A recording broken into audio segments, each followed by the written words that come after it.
echo of his call. ஆண்டவராகிய இயேசு கிறிஸ்து நாமம் மகிமைப்படுவதாக. ప్రభువైన యేసుక్రీస్తు నామము మహిమ చెందును గాక. இந்த காலையில உங்களுக்கு ஒரு நல்ல செய்தி. ఈ ఉదయ కాలంలో మీకు ఒక సంతోషకరమైన వార్త. அதாவது கர்த்தராகிய தேவன் உங்கள் மேல் பிரியமாய் இருக்கிறார். ఏం చెప్తున్నారంటే ప్రభువు నీ మీద గూర్చి సంతోషించును అని రాయబడి ఉన్నది. இதை நாம் ஏசாயா தீர்க்கதரிசன புத்தகம் 62ஆம் அதிகாரத்திலே பார்க்கிறோம். దీన్ని మనం 62వ యెషయా గ్రంథంలో 5వ వచనంలో చూస్తున్నాం. 4ஆம் வசனம் விதமாக சொல்கிறது.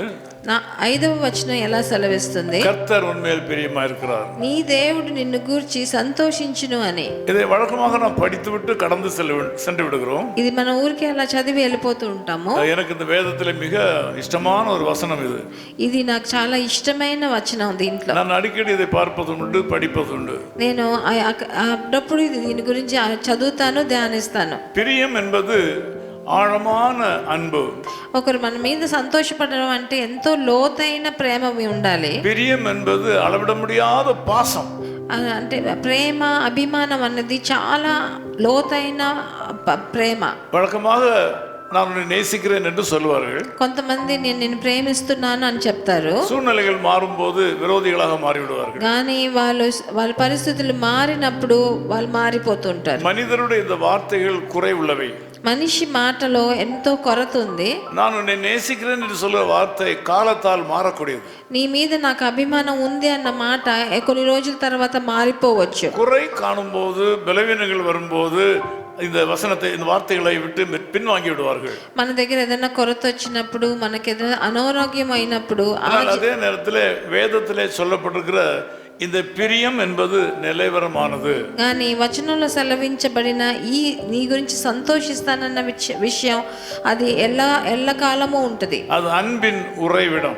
అది ప్రేమ అక్కడ సమకూడి ఉంది. அது அன்பின் உச்சகட்ட நிலை.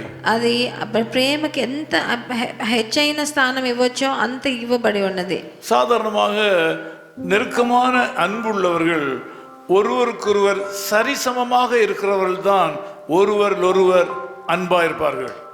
ఒకరి మీద ఒకరు ప్రేమ పెట్టుకున్న వాళ్ళిద్దరూ సరిసమంగా ఉండేటప్పుడే ఆ ప్రేమ ఉంటది. தங்கள் வாழ்க்கையில ஏதோ ஒரு பகுதியில யாரோடு சரிசமமாக இருக்கிறார்களோ அவர்களோடு தான் உண்மையான நேசம் வைப்பார்கள்.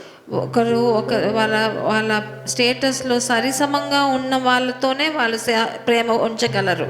ஆனால் பிரியம் என்று சொல்லப்படுவது நம்முடைய தகுதி இன்மையினையும் நம்மேல் அது உருக்கமாக இருக்கும். మనకు అప్పుడు తాహత లేనప్పుడు కూడా మన మీద సంతోషించడం అంటే అది ఎంతో హెచ్చైన ప్రేమగా ఉండాలి. மறுபடியும் சொல்லுகிறேன், మరలా பிரியம் என்று சொல்லப்படுவது మన మీద సంతోషించటం అంటే நம்முடைய தகுதி இன்மையின் மத்தியிலையும் நம்மேல் உருக்கமான அன்புள்ளதாக இருக்கும். మనకు అర్హత లేనప్పుడు కూడా మన మీద వాళ్ళు ప్రేమ చూపిస్తారు. இன்றைக்கு ஆண்டவரும் அப்படியே ఈ రోజు ప్రభు కూడా అలాగే చేస్తున్నాడు. அன்புள்ளவர் மட்டுமல்ல, ఆయన మన మీద ప్రేమ ఉన్నవాడు మట్టు కాదు, நேசிக்கிறவர் மாத்திரமல்ல, ఆయన మన మీద అభిమానం పెట్టుకున్న వాడు మట్టుకు కాదు, உங்களை விரும்புகிறவர் மாத்திரமல்ல, మీ మీద ఎంతో ప్రేమ చూపించేవాడు కాదు, మీ మీద ఎంతో సంతోషించే ప్రభువు.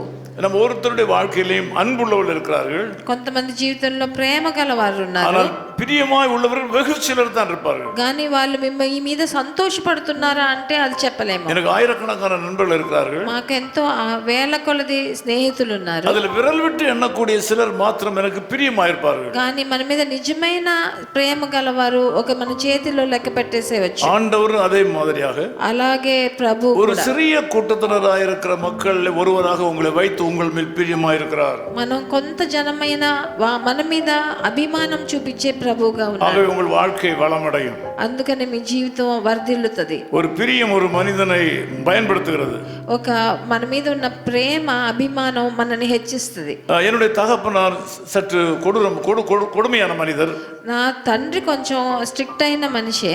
அவர் ராணுவத்தில் இருந்ததுனால அவருடைய மனநிலை எல்லாம் வித்தியாசமாக இருக்கும். ఆయన ఆర్మీలో పనిచేశాడు కాబట్టి కొంత ఆయన విషయాలు అట్లాగే ఉంటాయి. அவர் எப்பொழுதாவது ஊருக்கு வந்திருக்கும் போது அவர் தூங்கி கொண்டிருப்பார். ఆయన ఊరికి మా ఇంటికి వచ్చినప్పుడు ఆయన నిద్రపోతూ ఉంటాడు. அவரை போய் ஏதாவது அவசியத்துக்கு தட்டி எழுப்ப வேண்டுமானால் யாருக்கும் தைரியம் வராது. ఆయనని లేపాలంటే నిద్ర నుంచి మేల్కొపించాలంటే అందరికి భయం వేస్తుంది. என்னை அழைத்து சொல்வார்கள், నన్ను పిలిచి చెప్తారు, நீ அவருக்கு ஒரே மகன், నువ్వు ఒక్కడే కొడుకు நீ కదా, அவருக்கு செல்ல மகன், ఆయన ప్రేమ కలిగిన పిల్లోడు కదా, உன்மேல் பிரியமா இருக்கிறார், నీ మీద చాలా நீ ప్రేమగా அவரை ఉన్నాడు, தட்டி எழுப்பினால் அவர் கோபித்துக் கொள்ள மாட்டார்னு சொல்வார்கள். నువ్వు వెళ్ళి ఆయనని లేపితే ఆయన కోప్పడడు నీ మీద అంటారు. ஆகவே அந்த ஏதாவது காரியங்கள் நடைபெற வேண்டுமானால் என்னுடைய தகப்பனாரை தைரியமாக போய் அவர் தூங்குகிற நேரத்திலையும் தட்டி எழுப்புற அதிகாரத்தை எனக்கு அவர் கொடுத்திருந்தார். అప్పుడు ఏదైనా నాకు కావాలి, అందరికి కావాలంటే నన్ను పంపించేవాళ్ళు ఆయనని లేపేదానికి. ஏனென்றால் அவருக்கு என் மேல் அலாதி பிரியம். ఎందుకంటే అంత ప్రేమ నా మీద ఆయనకి. நான் எதை செய்தாலும் அவரை ரசிப்பார். నేను ఏం చేసినా దాన్ని ఆకర్షించి చూస్తాను. எந்த தவறு செய்தாலும் நல்லது என்று சொல்வார். నేను తప్పు చేసినా కూడా పర్వాలేదు అని చెప్పేవారు. மறுபக்கத்தில் கண்டிப்புள்ளவராக இருந்தாலும் కొంచెం ఆయన స్ట్రిక్ట్ గా ఉన్నా ஒரு కూడా பக்கத்தில் என் மேல் பிரியமாயிருந்தார் எனக்கு தெரியும். నా మీద ఎంతో సంతోషించేవాడు. இந்த காலை வேளையில் ஆண்டவர் இயேசு கிறிஸ்து அப்படியே உங்களில் பிரியமாயிருக்கிறார். అలాగే ప్రభువైన యేసుక్రీస్తు మీద కూడా మీ మీద సంతోషిస్తున్నాడు. நீங்கள் எந்த நேரத்திலையும் அவரிடத்திலே போய் கிட்டி சேரலாம். మీరు ఎప్పుడు కావాలన్నా ఆయన దగ్గరికి వెళ్ళొచ్చు. எந்த பெரிய தவறையும் அவரிடத்திலே சொல்லலாம். నువ్వు ఎంత పెద్ద తప్పు చేసినా ఆయన దగ్గర எவ்வளவு பெரிய சிறிய காரியமாகத்தாலும் அவரோடு கூட பகிர்ந்து கொள்ளலாம். నీ ఎంత చిన్న కార్యం పెద్ద కార్యమైనా ఆయనతో మీరు షేర్ చేసుకోవచ్చు. ஆண்டவர் மிக சுறுசுறுப்பாக வேறு வேலையில் இருப்பார், அதனால அவரை போய் தொந்தரப்படுத்த கூடாது என்கிற மனநிலை அல்ல. మన ప్రభు ఎంతో కార్యాలు ఉంటాయి, ఆయన ఎట్లాగా మనం వెళ్ళి మాట్లాడేది అని మీరు అనుకోకూడదు. எந்த நேரத்திலையும் உங்கள் கேள்விகளுக்கு பதில் கொடுக்க உங்கள் மேல் ஆண்டவர் இயேசு பிரியமா இருக்கிறார் என்ற செய்தியை நீங்கள் அறிந்து கொள்ளுங்கள். ఆయన